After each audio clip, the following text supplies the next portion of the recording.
तो चलिए कमोडिटी 10 बजे की भी शुरुआत कर ही लेते हैं और 10 खबरें बता देते हैं सबसे पहले आपको कि एग्री मार्केट में किस तरह की तेजी या मंदी दिख रही है। कल जीरे में अच्छी रिकवरी दिखी थी, उससे पहले के सत्र में भी हमने कहा था कि आखिरी मिनटों में रिकवरी दिखी थी, वो रिकवरी कंटिन्यू हुई और कल 2% से ज्यादा की तेजी दिखी और जीरा का वायदा 25,300 रुपए के करीब बंद हुआ है। खबर यह आ रही कि चीन में लग रहा था कि इस बार क्रॉप काफी अच्छी है, वहां से डिमांड नहीं रहेगी, लेकिन चीन सेल्फ सफिशिएंट नहीं है, उनसे भारत से वहां जीरे की डिमांड वो कर सकते हैं, भारत से इंपोर्ट कर सकते हैं, उससे यहां पर सपोर्ट मिल रहा है। लेकिन ज्यादातर एक्सपर्ट्स को लगता है कि अभी कुछ समय तक जीरा दायरे में रहेगा।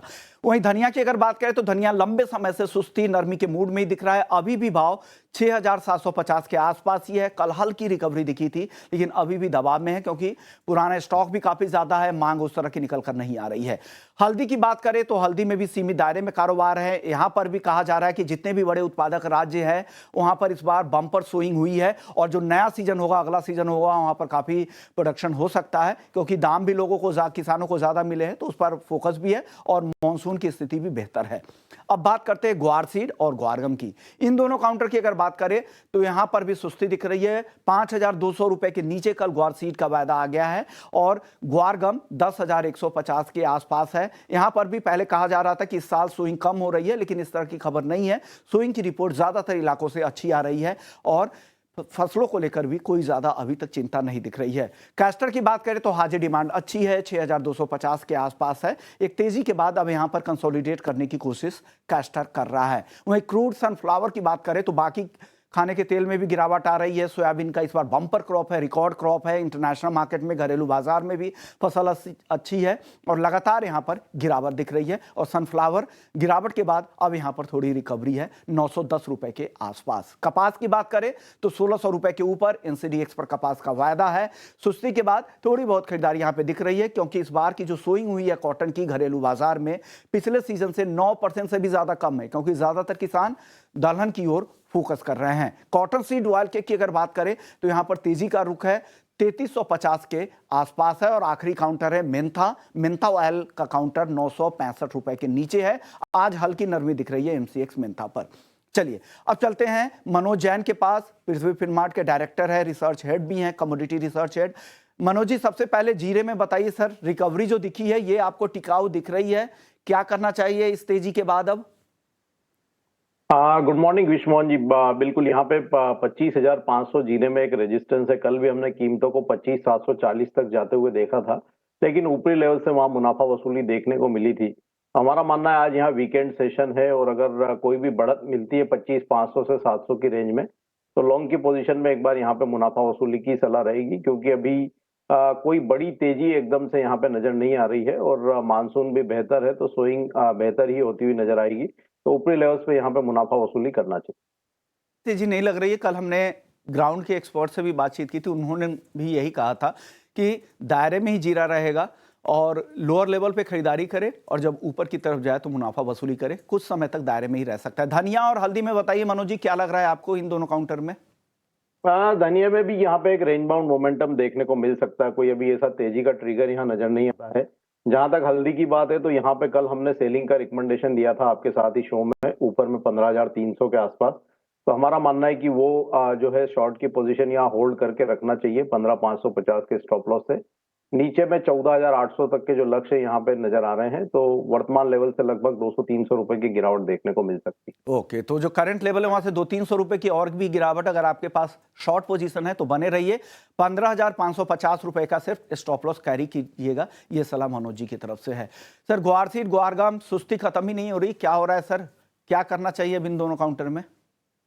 बिल्कुल, ये दोनों काफी लंबे समय से दायरे में, और जैसा कल भी हमारी चर्चा हो रही थी तो हमने बोला था कि अपने सपोर्ट्स लेवल के काफी पास जो है दोनों काउंटर आते हुए नजर आ रहे हैं। टेक्निकली अगर कहूं तो काफी ओवरसोल्ड जोन में है। तो मेरा मानना है कि आज के सत्र में 5,140 एक बेहतर स्तर होगा ग्वार में बाइंग के लिहाज से। बिल्कुल इंट्राडे के लिए रखे। स्टॉप लॉस यहाँ पे जो लगाना है वो 5084 का लगाना है और ऊपर में 5,250 तक के जो लक्ष्य वो रखे जा सकते हैं। ग्वारगम में भी हमारा मानना है कि क्लोजिंग बेसिस में यहाँ 9,930 जो एक स्ट्रॉन्ग सपोर्ट बना हुआ है वो होल्ड हो सकता है और ऊपर में 10,250, 10,300 तक के स्तर जो है फिर एक बार देखने मिल सकते हैं। ओके, यानी आपको लग रहा है कि यहाँ पे तेजी थोड़ी, क्योंकि अपने जो रेंज है उस रेंज कि एकदम निचले लेवल के आसपास है, तो यहाँ पर मौका है ग्वारसीड और ग्वारगम दोनों में ही। अब बात करते हैं कपास खली की। अब काफी तेजी आ चुकी है और तेजी बची है क्या? 3350 के आसपास भी खरीदना काफी रिस्की नहीं लग रहा है मनोज जी अब? बिल्कुल मुझे अब यहाँ से जो है लंबी तेजी समझ नहीं आती है और जैसा लगातार कहते आ रहे हैं 3,280 के स्तर से हम कि यहाँ पे लॉन्ग की पोजीशन में मुनाफा वसूली करते रहे। आज भी यही सलाह रहेगी कि यहाँ पे आज भी बढ़त देखने को मिल रही है 40-50 रुपए की, तो लॉन्ग की पोजीशन में धीरे धीरे मुनाफा वसूली करते रहे, अपने स्टॉप लॉस को ट्रेल कर ले। अब स्टॉप लॉस यहाँ 3250 के आसपास का रखें और ऊपर में 3440 तक के अगर स्तर आए तो यहाँ एक बार एग्जिट लेने की सलाह रहेगी। ओके। और मनोज जी एक और चीज दिख रही है, नेक्स्ट मंथ का जो कॉन्ट्रैक्ट है और जो करंट मंथ का कॉन्ट्रैक्ट है, इसमें काफी स्प्रेड भी काफी ज्यादा दिख रहा है, तो क्या गिरावट कहीं स्टीप तो नहीं हो सकती है अगले कॉन्ट्रैक्ट में? यहाँ पे ये सीजन का लास्ट कॉन्ट्रैक्ट है विश्व मोहन जी, और अगला जो कॉन्ट्रैक्ट है वो नया कॉन्ट्रैक्ट रहेगा, तो उसी के चलते हम देख रहे हैं कि जो है यहाँ पे बैकवर्डेशन जो है कॉन्ट्रैक्ट में देखने को मिल रहा है और ये हमेशा से ही रहता आया है। मतलब हर सीजन में हम देखते हैं कि जो नेक्स्ट जो कॉन्ट्रैक्ट रहता है वो करंट कॉन्ट्रैक्ट से नीचे ही रहता है। तो नए सीजन का कॉन्ट्रैक्ट भी अभी 2,900 रुपए चल रहा है, जो कि रीजनेबली जो है हायर ही नजर आता है। तो मेरा मानना है कि लॉन्ग की पोजीशन में मुनाफा वसूली करते रहें। दिसंबर में हमारा मानना है कि जो वायदा है वो एक बार 2750-2800 की रेंज में आएगा, तो वो बेहतर लेवल होंगे बाइंग के लिए। क्योंकि नए सीजन की शुरुआत होती है, कॉटन के जो नया सीजन होता है वो अक्टूबर से शुरू होता है, तो ये वजह है कि इस तरह के डाइवर्जन, इस तरह के स्प्रेड दिख रहे हैं।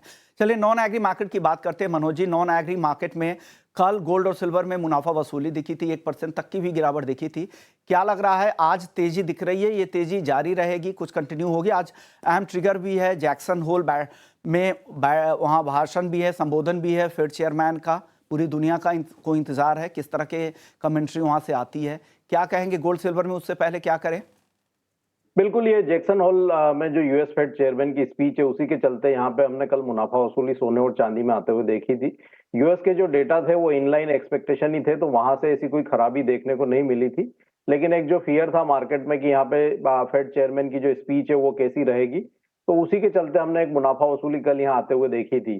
सोने में अभी भी यहाँ पे जो ओवरऑल ट्रेंड है वो पॉजिटिव बना हुआ है, तो आज इंट्राडे के लिए अगर 71,200 के स्तर मिलते हैं तो बाइंग की जा सकती है 71,700 तक के लक्ष्य के लिए। स्टॉप लॉस 70,950 का रखें और हमारा मानना है कि यहाँ पे जो फेड चेयरमैन का स्पीच होना है शाम को, उसके पहले एक बार पोजीशन से एग्जिट लेने की सलाह रहेगी। ओके, तो स्पीच से पहले एग्जिट कर रहे, क्योंकि वॉलेटाइल मार्केट दिखेगा आपको, तो इस पोजीशन से एग्जिट करें, स्टॉप लॉस को भी फॉलो करें जो स्क्रीन पर आपको दिख रहे हैं। क्रूड और मेटल, यहाँ पर कहाँ आपको ज्यादा कन्विक्शन दिख रहा है?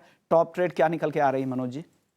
हाँ, क्रूड ऑयल में कल हमने शॉर्ट कवरिंग आते हुए देखी थी, लेकिन जो रैली है वो सस्टेनेबल दिखती नहीं है। अगर थोड़ी और बढ़त आती है 6,184 के आसपास, तो इंट्राडे में यहाँ पे बिकवाली कर सकते हैं 6,245 के स्टॉप लॉस से।